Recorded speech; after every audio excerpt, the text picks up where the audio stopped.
오리지널 가격은 그대로 고가가 유지가 되고 오히려 카피약들의 가격은 점점 떨어져서 양극화 현상이 일어난 거 아닌가 싶습니다.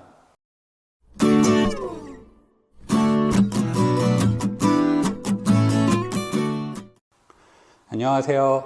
닥터 이재순의 암과 면역 이야기입니다. 오늘은 사이모신 알파1의 전체적인 사항을 간단히 정리해보는 시간을 갖도록 하겠습니다. 사이모신 알파1은 1972년 미국의 알렌 골드스테인이 처음으로 언급한 면역 관련 물질입니다.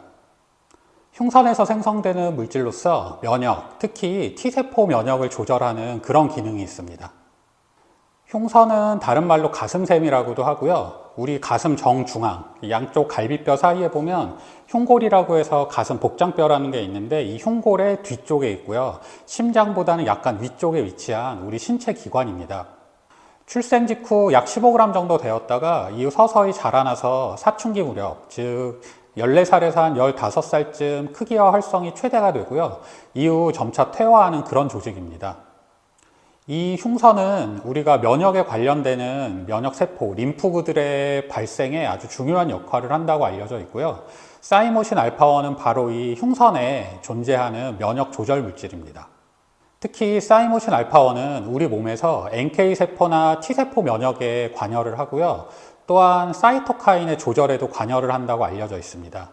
사이토카인이란 우리 몸에 있어서 면역 체계를 자극하고 제어하는 일종의 신호 전달 물질로서 사이모신 알파1은 이런 사이토카인 중에서 암을 억제하는 좋은 사이토카인의 활성은 올려주게 되고요. 암을 도와주는 나쁜 사이토카인의 작용은 억제를 하는 듀얼 메커니즘을 가지고 있는 겁니다. 한마디로 사이모신 알파1은 그 자체로서 암을 억제하기도 하고 또 면역력도 증강을 시켜줄 수 있는 암에 있어서는 천적이라고 할 수 있는 그런 물질입니다.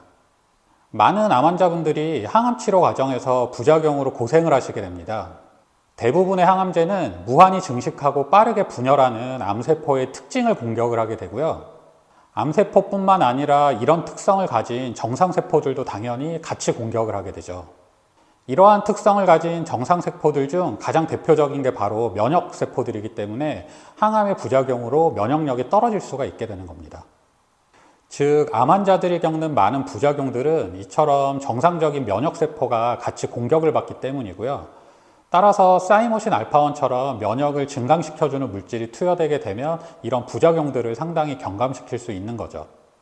아울러 암세포를 파괴하고 억제하는 그런 기능도 있기 때문에요. 암의 치료뿐만 아니라 재발 방지에 있어서도 큰 도움이 되는 그런 물질이죠.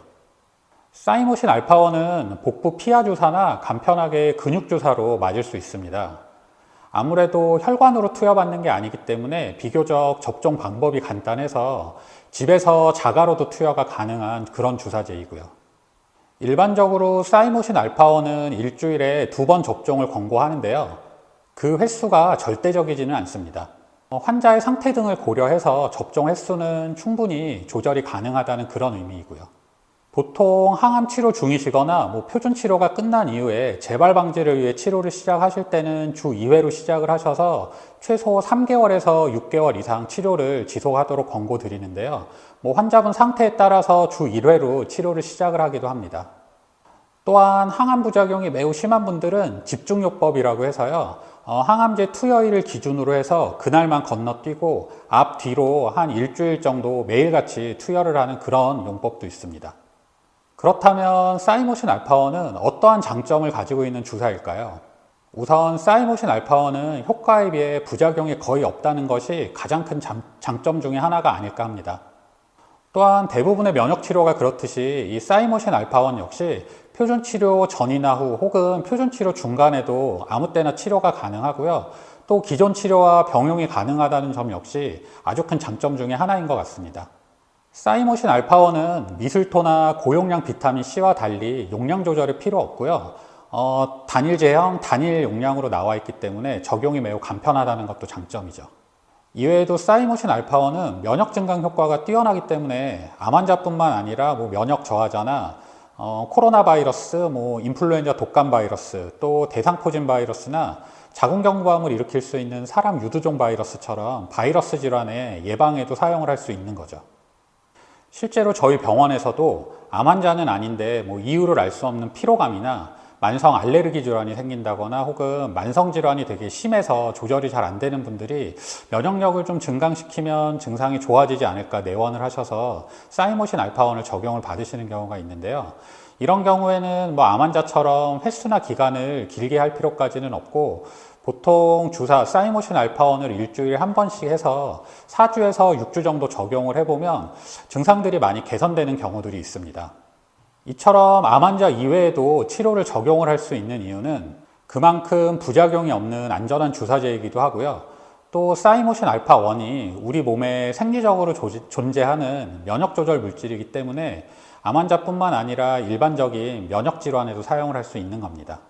또 최근에 이 사이모신 알파1의 특허가 풀리면서 비교적 저렴한 가격의 제네릭, 카피약이라고도 하는데요. 카피약들이 많이 출시가 되게 됩니다. 따라서 실손보험에 적용을 받지 않는다 하더라도 비교적 비용적인 어떤 부담이 덜하다라는 것도 장점 중에 하나인 것 같습니다. 하지만 단점 역시 존재합니다.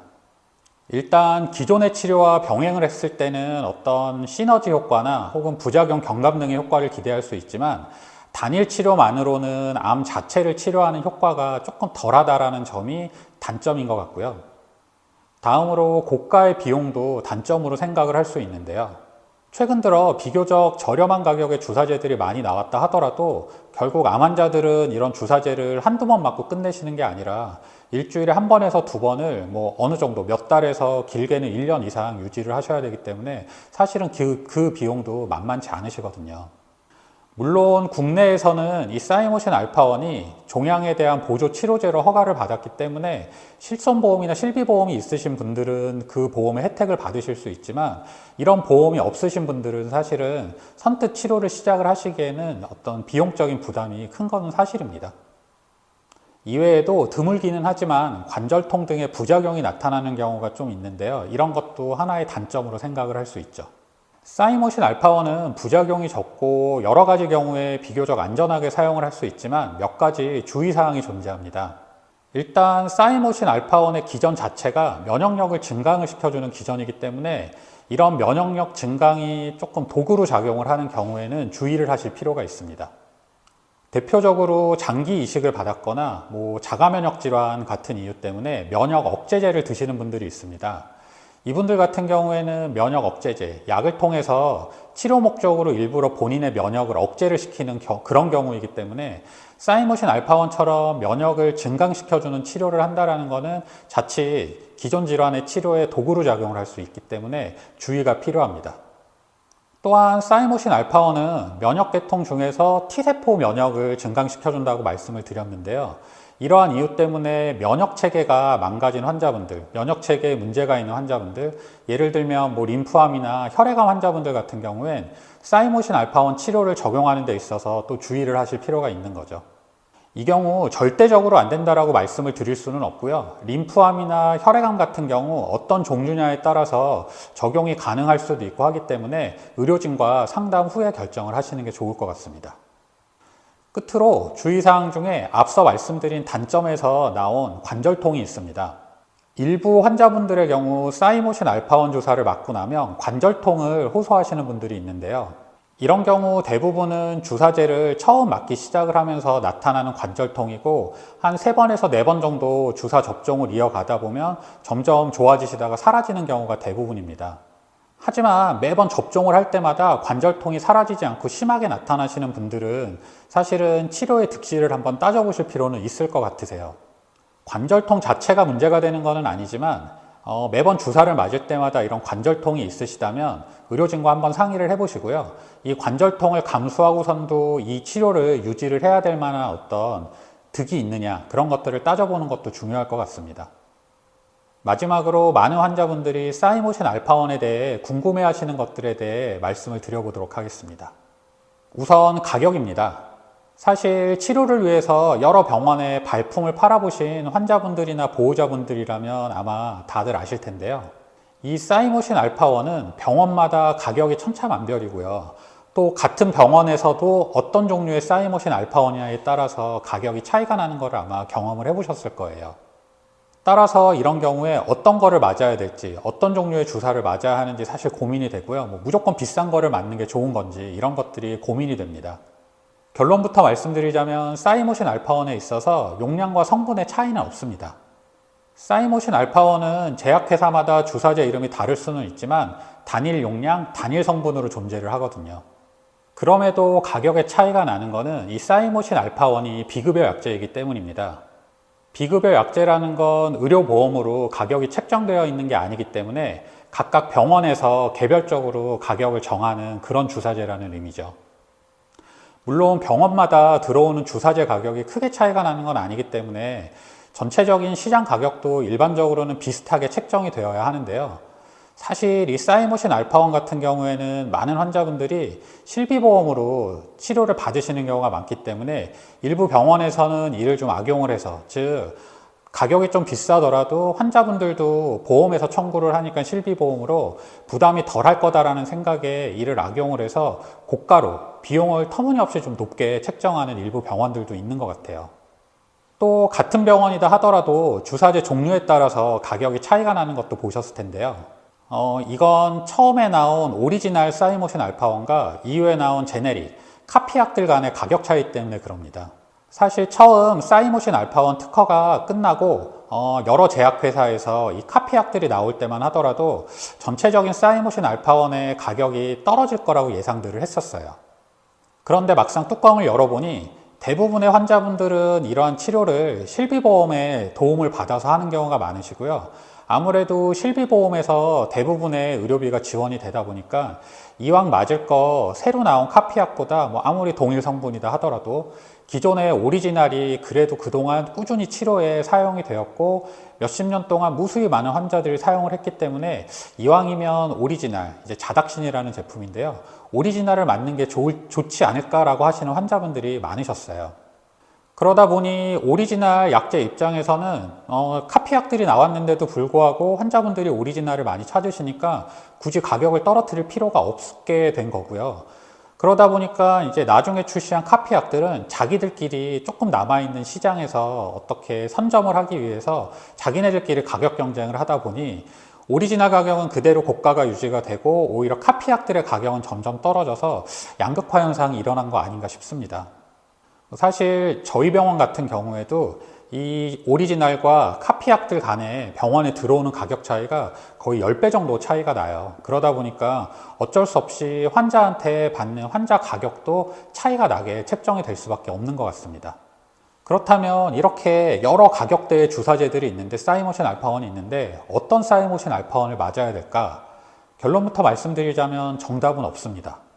일단 오리지널의 경우 많은 환자분들이 오랜 기간 동안 상당히 많이 투여를 해왔고요. 그 과정에서 어떤 안정성도 입증이 되었고 치료 효과도 입증이 되어 있죠. 반면 카피약의 경우 동일 성분, 동일 용량이기 때문에 동일한 효과를 기대할 수는 있지만 원료도 조금 차이가 날 수 있고요. 제조 방법이나 제형에서는 어쩔 수 없이 차이가 날 수밖에 없을 것 같습니다. 따라서 저 같은 경우에는 경제적으로 큰 부담이 없으시거나 실비보험 같은 데서 잘 처리가 되시는 분들 같은 경우는 사실 오리지널 약제들을 많이 권해드리는 편이고요.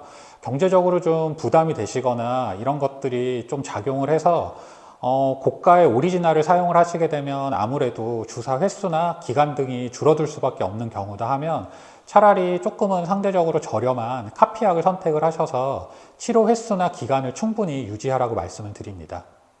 두 번째로 치료 횟수와 기간에 대한 질문들을 많이 하십니다. 대부분의 병원이 이 사이모신 알파1은 일주일에 2번을 반드시 맞아야 되고 최소 치료를 시작을 하면 3개월에서 6개월 이상은 유지를 해야 된다고들 많이 말씀들을 하세요. 그러다 보니까 처음 치료를 시작을 하는 데 있어서 이 정도까지 기간이나 횟수를 하기 어려우신 분들은 이 치료를 하면 안 되는 거 아닌가 그런 생각들을 많이 하시거든요. 일단 치료 횟수나 기간은 사실 절대적인 거는 아닙니다. 물론 많은 연구 결과 이 횟수와 기간을 토대로 이루어졌기 때문에 아주 근거가 없다고 할 수는 없겠죠. 하지만 개인의 여러 가지 상황이나 병기 그런 것들도 충분히 고려가 돼야 되고요. 이런 것들을 종합적으로 의료진과 상의한 후에 치료 횟수와 기간을 결정을 하면 되는 거기 때문에 무조건 일주일에 2번, 6개월을 맞아야 되는 거고, 그렇지 않으면 치료를 하기 어려운 거 아닌가 하는 걱정은 미리 하실 필요는 없을 것 같습니다. 오늘은 사이모신 알파1에 대해 전반적으로 정리를 해보는 시간을 가졌습니다. 사이모신 알파1은 항암 효과뿐만 아니라 면역 증강 효과도 매우 뛰어나고요. 또 항암 부작용 중에 오심, 구토 같은 위장관 증상에 매우 효과적이라고 알려져 있습니다. 이외에도 바이러스 질환에 대한 예방 효과도 뛰어나고요. 단일 용량의 접종도 비교적 간단하기 때문에 집에서 자가로 투여를 할 수도 있죠. 기회가 되신다면 암 환자뿐만 아니라 각종 만성질환 환자분들도 한 번씩 치료에 적용을 해보시면 좋을 것 같습니다. 이상 암과 면역 이야기의 이재순이었습니다. 감사합니다.